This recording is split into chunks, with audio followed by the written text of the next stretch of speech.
En la clase de hoy vamos a presentar una nueva teoría que se denomina etnografía del habla.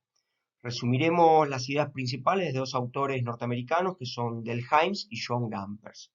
El capítulo del libro Fundamentos del lenguaje y comunicación que corresponde a esta teoría se titula El uso del lenguaje en el marco social y cultural, en el que también encontrarán las ideas del siguiente autor que es Pierre Bourdieu. Verán ustedes que en parte estas teorías se oponen a las perspectivas asumidas por el estructuralismo y el generativismo, que fueron abordadas en las primeras clases. A grandes rasgos, la crítica se centra en parte en que la lengua, para estas nuevas teorías, es indisociable de la comunidad que la utiliza. Bien, a partir de un trabajo del antropólogo lingüista del Hymes en 1962, es importante atender a la fecha porque a partir de la segunda mitad del siglo XX comienzan una serie de teorías, por ejemplo la de William Labov, fundador de la sociolingüística, quien está citado en el capítulo del libro que acabamos de mencionar. Estas teorías orientan los estudios del lenguaje en otra dirección distinta a la de la primera mitad del siglo, dominada por los estudios estructuralistas de corte susuriano, como señalábamos. Decíamos que con este trabajo del Hymes se sientan las bases de la etnografía del habla, definida como una disciplina que estudia el lenguaje en su contexto etnográfico. Esto va a significar que los estudios del lenguaje comienzan a orientarse hacia las interacciones de habla concretas producidas por sujetos concretos en situaciones comunicativas reales. Los estudios interdisciplinarios. La disciplina surge como una aproximación interdisciplinaria al estudio del lenguaje en su contexto sociocultural. ¿Qué quiere decir esto? Debemos entonces pensar aquí una serie de novedades en los términos propuestos. Por un lado, se hace necesario apuntar algunas cuestiones respecto del término etnográfico. En principio, el prefijo etno significa pueblo, raza humana. La etnografía entonces es el estudio y la descripción de los pueblos y sus culturas. El método etnográfico es una técnica de investigación social que estudia de manera sistemática la cultura de los diversos grupos humanos. Es de alguna manera la primera etapa de la investigación antropológica. En relación a la definición que aparece en la diapositiva sobre la aproximación interdisciplinaria, es justamente la antropología la ciencia en la que se apoya la lingüística para el estudio del lenguaje en la etnografía del habla. La técnica etnográfica consiste básicamente en el trabajo de campo llevado a cabo por el investigador.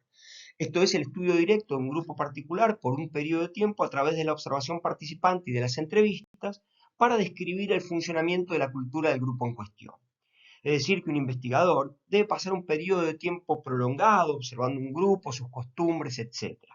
El antropólogo Malinowski, quien fue el fundador de esta técnica y es el que aparece en la imagen, pasó muchos años conviviendo con diversas tribus de las islas del Pacífico Sur, realizando su trabajo de campo. Su libro más famoso, donde vuelca los conceptos centrales de su investigación, es Los Argonautas del Pacífico Sur, y por cierto se encuentra editado en español. Se hace necesario, aunque sea brevemente, hacer referencia al concepto de cultura, al menos desde una perspectiva antropológica, es decir, no la definición clásica de cultura que incluye las artes, etc., sino la definición de cultura que supone todos los fenómenos humanos que no son producto de la naturaleza, de la genética. Deberíamos decir entonces que nos referimos a las costumbres, actividades, comportamientos en general que en gran parte son transmitidos de una generación a otra. Por supuesto, incluye las creencias de un determinado grupo, sus formas de pensar y de concebir la realidad. Las creencias y las prácticas culturales suelen funcionar como mecanismos de control que limitan la conducta. Esta última idea nos será de utilidad para cuando pensemos el concepto de reglas culturales hacia el final de esta exposición. Es muy importante entender el desplazamiento que se produce del objeto de estudio en relación a la lingüística estructuralista, es decir, a los estudios inaugurados por Saussure centrados en la lengua como sistema formal, lo que vieron en el capítulo 1 y en los primeros videos. Se produce entonces un cambio de perspectiva que va de la lengua al habla. Delheims y John Gampers proponen el estudio del lenguaje, el habla, desde lo heterogéneo y lo particular, en la búsqueda de la organización de la diversidad. Recuerden que venimos de la concepción de Saussure de la lengua como objeto autónomo, homogéneo y universal. Parece ser una propuesta diametralmente opuesta, veremos que sin embargo no es tan así. Revisemos entonces algunos de los postulados presentes en el programa de estudio y los objetivos que se impone la etnografía del habla como nueva disciplina. Vamos a ir marcando algunos de los ítems de la diapositiva, algunos términos resaltados en color que iremos revisando. El primero es el habla y hace referencia al nuevo objeto de estudio de esta disciplina del que ya hemos dado cuenta. El segundo es sistema. El término sistema en este contexto nos debería remitir inmediatamente a la teoría de Saussure. La lengua como sistema de signos, dice Saussure. De este modo construye el objeto de estudio, la lengua, como el objeto de la lingüística, separada de las demás manifestaciones del lenguaje y de acuerdo con los requerimientos del positivismo. Prácticamente todos los estudios posteriores sobre el lenguaje que se desarrollan durante el siglo XX de una u otra forma dialogan con los postulados definidos por Ferdinand de Saussure en el curso de Lingüística General, publicado en 1916, sea para continuar su línea de estudio, sea para discutirla, sea, en fin, para criticarla y oponerse a ella. Es importante señalar hasta qué punto la etnografía del habla se ve influenciada por el pensamiento estructuralista. La impronta que deja la teoría de Saussure en los estudios del lenguaje es tan profunda que de alguna manera los estudios que lo siguieron de una u otra forma se han referido a él. Para Delhaims, el habla puede ser estudiada, sin embargo, puede ser estudiada porque es sistemática, es decir, que los usos del habla distintos en cada cultura se encuentran formando sistemas. La variación es sistemática, no es completamente aleatoria, libre para cada usuario. Podríamos decir incluso que es regular y en ese sentido predecible. Si tomáramos como ejemplo el transporte público en Buenos Aires y nos colocáramos detrás del conductor a observar a los pasajeros que suben al colectivo, podríamos predecir, producto de su regularidad, los enunciados y las interacciones entre los participantes de la comunicación. El contenido de los mensajes de los pasajeros seguramente no se alejará mucho de un saludo opcional, una respuesta al saludo por el conductor también opcional, indicación de una dirección, supongamos Corrientes y Medrano, o su variante, indicación de un monto equivalente al valor de un pasaje. Al finalizar la interacción, un agradecimiento opcional y su respuesta. Podríamos sumarle a todas estas posibles interacciones algunas mínimas variantes del tipo un pasajero que pregunta si el colectivo va hasta determinada dirección, pero probablemente no muchas más. En este sentido, la vida dentro de una cultura determinada, está en cierto grado ritualizada y el concepto de ritual es muy cercano al de iteración, al de repetición. Solemos, de hecho, pensar el concepto de rito asociado exclusivamente a ceremonias de carácter religioso, festivas, etc. Sin embargo, la ritualización está extendida a casi toda nuestra vida. Es un poco triste y quizás deprimente, pero nuestras interacciones en un día habitual son de lo más ordinarias. Si recopiláramos en qué momento de una semana hemos producido un enunciado realmente novedoso, inesperado, comprobaríamos que su número es realmente despreciable en términos estadísticos. Bien, retomemos el programa de estudio y los objetivos. Se va a estudiar lo heterogéneo y lo particular, pero esa diversidad va a ser organizada. ¿De qué manera? En primer lugar, porque estos usos particulares responden a reglas. Aparece aquí el tercer subrayado. En este contexto, el término reglas nos debe remitir a Chomsky. Veremos luego que Delhaims también va a acuñar el término competencia de este mismo autor. Claro que ni las reglas ni el concepto de competencia serán lo mismo que en aquella teoría, ni tendrán el mismo alcance. Habíamos visto cómo Chomsky describe las reglas gramaticales que subyacen en la mente de un oyente hablante ideal y que le permiten generar oraciones estructuralmente bien formadas.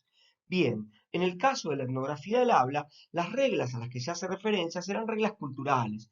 Entonces, el objetivo es describir las condiciones comunicativas que influyen en las elecciones de los hablantes y especificar las reglas culturales que determinan los usos.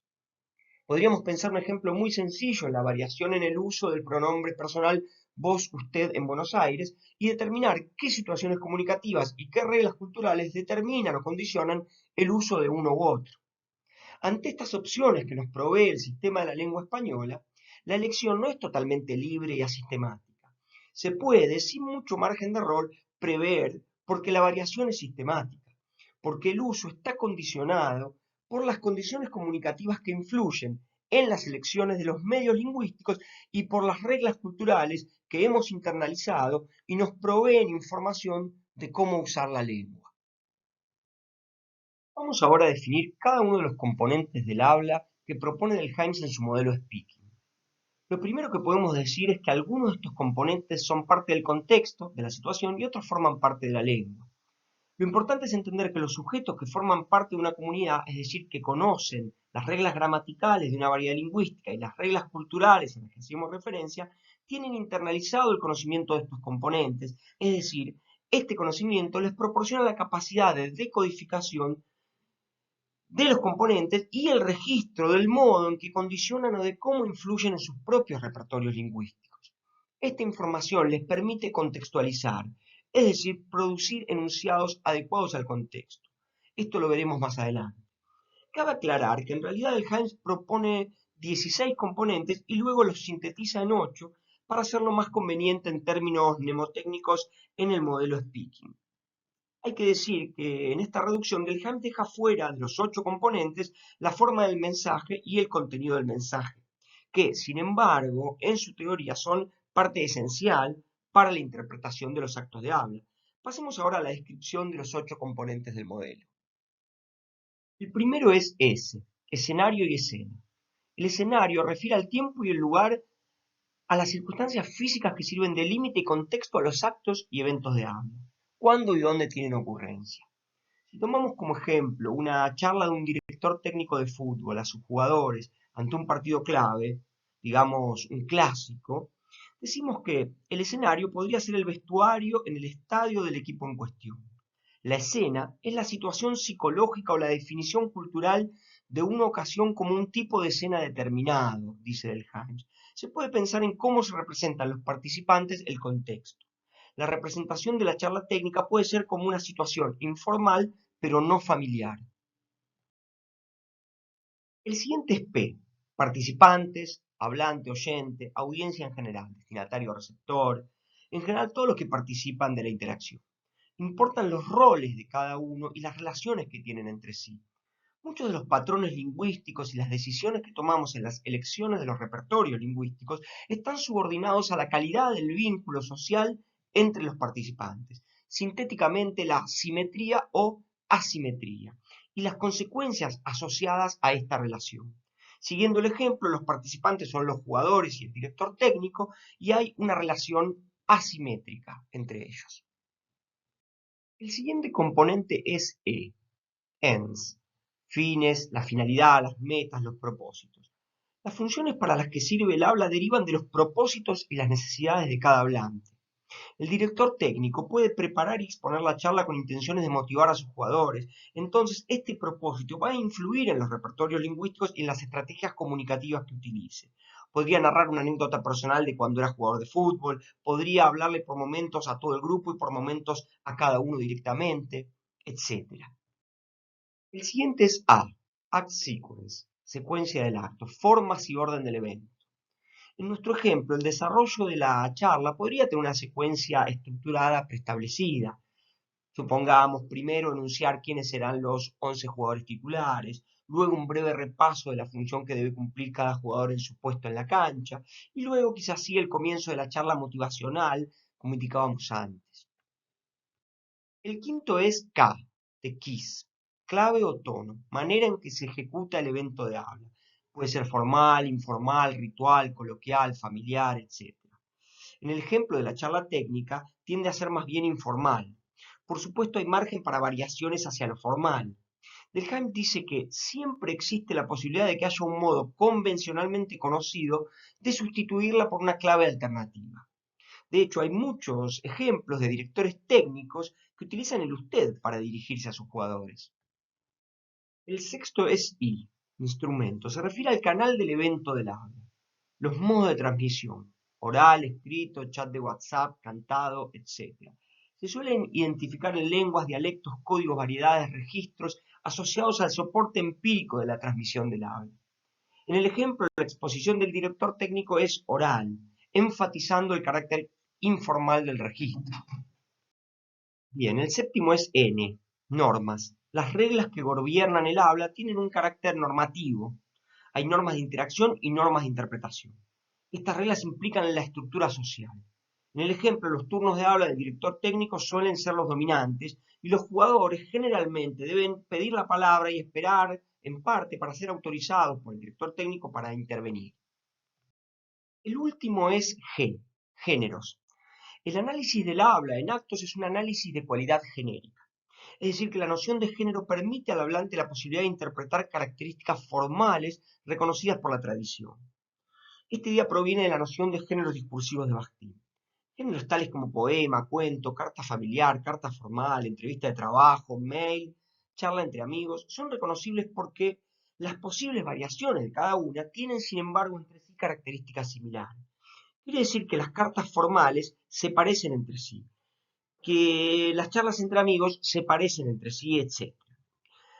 Estas relaciones o estas similitudes son por características constitutivas de su inscripción genérica, tales como el contenido temático, el estilo verbal, léxico y la composición, su estructura. Por ejemplo, en los géneros cinematográficos, si comenzamos a ver una película de la que no sabemos ni el título, ¿cuánto tardaríamos en darnos cuenta que es de terror? Si efectivamente lo es, claro. 5 minutos, 10 minutos a lo sumo. Esto es porque todas las películas de terror tienen elementos comunes que se repiten y que aunque sea de manera inconsciente, todos conocemos y tenemos incorporados. Bien, retomando nuestro ejemplo, podemos pensar que esta charla del director técnico dentro de lo que se conoce como la charla motivacional deportiva, con todas las características típicas asociadas a este género. Recordemos que para Bakhtin existe un género discursivo por cada práctica social. Esto, sin embargo, será profundizado en clases posteriores. Vamos a detenernos a revisar los conceptos universal y particular. Si bien es cierto que la etnografía del habla tiende hacia el estudio de lo particular, lo pusimos cuando dimos cuenta del programa de estudio, a través de estos componentes del modelo de Speaking podemos reexaminar brevemente estos dos conceptos, lo universal y lo particular, aparentemente contradictorios. Por supuesto que en cada cultura estos componentes pueden influir de diversa manera, y eso es lo particular de cada cultura. Ahora bien, lo universal de estos componentes está en el hecho de que no hay cultura en el mundo que no modifique de una u otra manera las formas de hablar. ¿Cómo lo hace exactamente? Será particular de cada cultura, pero estos componentes como condicionantes serían universales. Dice Delhaims en un texto del año 1972, Modelos de interacción entre lenguaje y vida social. Ninguna persona normal y ninguna comunidad normal se limita a un solo modo de hablar, a una monotonía sin cambio alguno que impida toda marca de respeto, insolencia, seriedad burlona, humor, distancia o intimidad según el rol, expresadas por los pasos de uno a otro modo de hablar. Dada la universalidad de los repertorios lingüísticos y de los cambios entre modos de hablar que suponen. Es decir, que todas las lenguas proveen a sus usuarios formas equivalentes de expresar este tipo de variaciones, pero equivalentes a nivel funcional, claro. Bien, cuando presentamos una teoría intentamos siempre dar cuenta, especificar su objeto de estudio, su unidad de análisis y su metodología. Hasta el momento ya hemos hecho referencia al objeto de estudio, el habla y al método etnográfico. Pasemos ahora a las unidades de análisis.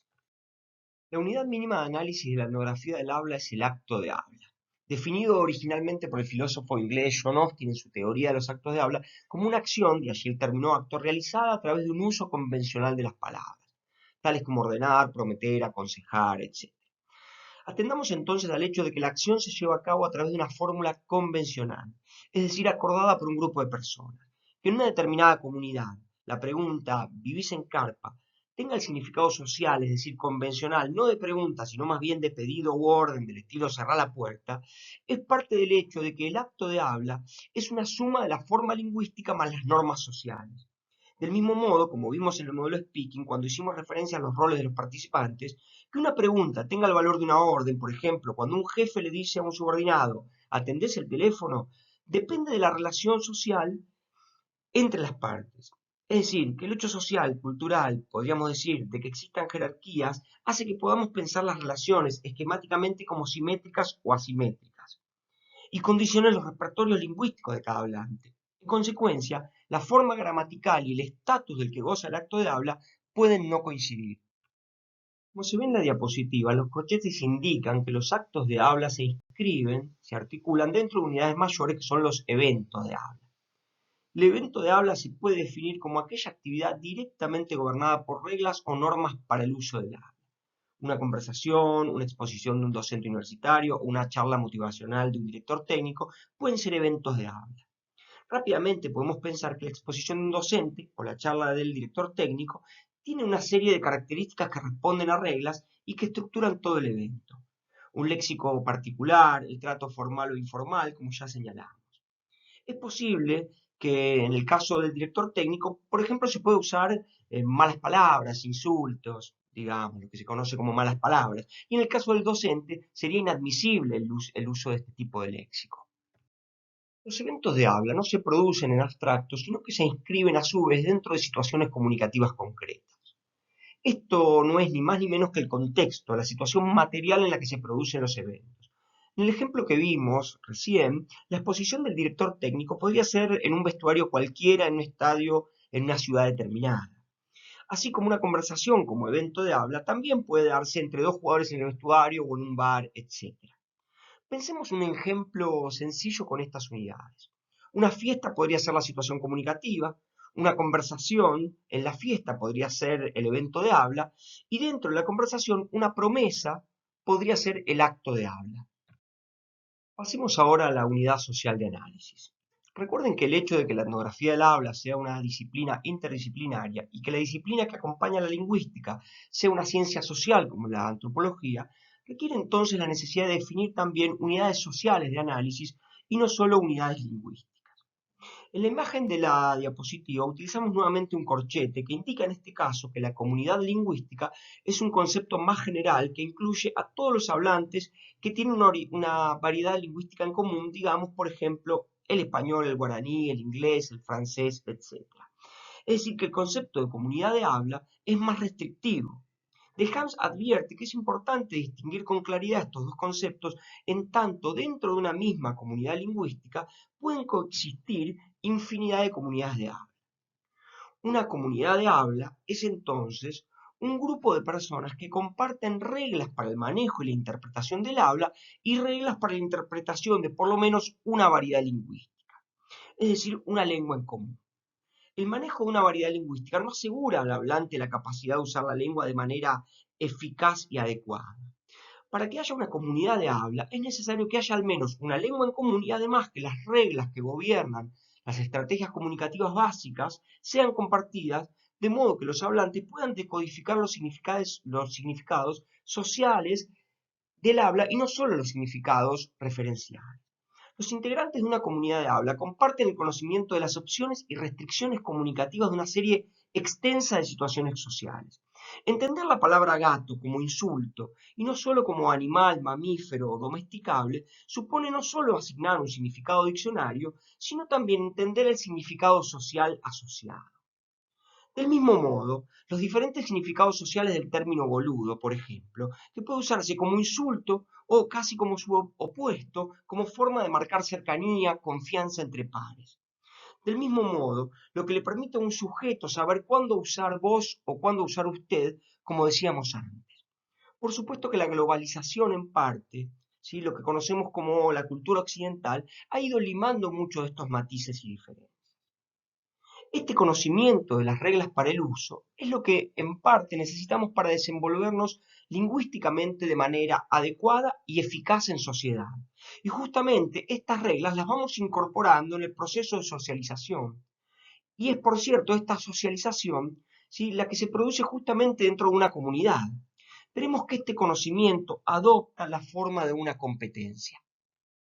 Arribamos finalmente a uno de los conceptos centrales de la teoría, la competencia comunicativa. Como ya dijimos, acuñado por Delhaim en la década del 70 sobre la base del concepto de competencia de Chomsky, la competencia comunicativa es el conjunto de conocimientos y habilidades de una persona que se adquieren en el proceso de socialización y que abarca no solo el conocimiento de la gramática, sino de los usos de la lengua, define Delhaim. Reparemos en el hecho de que abarca el conocimiento de la competencia lingüística. Delham dice, el niño normal adquiere un conocimiento de las oraciones no solo como gramaticales, sino como adecuadas. Adquiere una competencia de cuándo hablar, cuándo no, y de qué hablar, con quién, cuándo, dónde y de qué forma. Les propongo un ejemplo de mi familia, una anécdota real, verídica. De allí su valor. No es un ejemplo artificial producido desde un escritorio y funciona perfectamente para entender más acabadamente lo que estamos trabajando. Hemos estado hablando constantemente de que la intención de la etnografía del habla es describir las interacciones del habla concretas, producidas por sujetos concretos en situaciones comunicativas reales. Vale entonces el ejemplo. Allá por el comienzo de la década del 70, en el barrio de Almagro, en Buenos Aires, mi madre fue acompañada por mi hermano de 4 años en ese momento a la peluquería. Mientras a mi madre la peinaban, mi hermano empezó a correr por el local al grito de Nicolás Esputo, Nicolás Esputo. Aclaro que Nicolás era el peluquero. Bien, la pregunta es, ¿este niño ha adquirido la competencia lingüística en sentido chomskiano? Pues sí, la frase Nicolás Esputo es perfectamente gramatical. Ahora bien, ¿ha adquirido las convenciones de la competencia comunicativa? Definitivamente no. El proceso de socialización no ha concluido aún. Es probable que este niño, mi hermano, haya seguido, ante cada nueva circunstancia y por muchos años, adquiriendo reglas específicas para situaciones específicas, reglas de comportamiento general y de comportamiento lingüístico. El Hans agrega que es el conocimiento de las convenciones lingüísticas y las convenciones comunicativas vinculadas a estas. En este sentido, hay una intención de elaborar una teoría universal de la competencia comunicativa, pero es importante entender que la existencia de esta competencia, si bien está presente en los sujetos de todas las culturas, esto no quiere decir que sea idéntica en cada cultura en particular. Es decir, que todas las personas de todas las culturas poseen una competencia comunicativa, pero esta competencia será distinta en cada comunidad de habla asociada a una cultura distinta. Es decir, que la lengua de una manera social y culturalmente adecuada. Utilizar la lengua es una manera social y culturalmente adecuada. Hace referencia a la capacidad de usar la lengua adecuándola al contexto, lo que se conoce como contextualizar. Esta capacidad está gobernada por características especiales de la actuación dependientes del trasfondo cultural. Es justamente la cultura la que nos provee las convenciones de comunicación que condicionan las elecciones de los hablantes. Cuando hablamos de reglas culturales, hablamos de información en forma de conocimiento que los hablantes tienen internalizado de cómo comportarse lingüísticamente. Sin embargo, es relevante recordar que en realidad las reglas culturales son, en sentido amplio, restricciones sobre formas de comportamiento en general. Por poner un ejemplo cualquiera, cuando un profesor, una profesora, un maestro, una maestra entran a un aula en cualquier institución en lo que se conoce como el mundo occidental, no pueden llegar y sacarse la remera, sentarse, poner los pies sobre el escritorio y decir la calor me mata y también sacarse los zapatos y las medias. Bien, ¿por qué no pueden hacerlo? En principio, materialmente no hay nada que se los impida. Sin embargo, pertenecer a una cultura determinada supone el conocimiento de una extensa serie de reglas de comportamiento. Estas reglas nos imponen una cantidad de restricciones, es decir, que sabemos qué es inadecuado y qué es adecuado.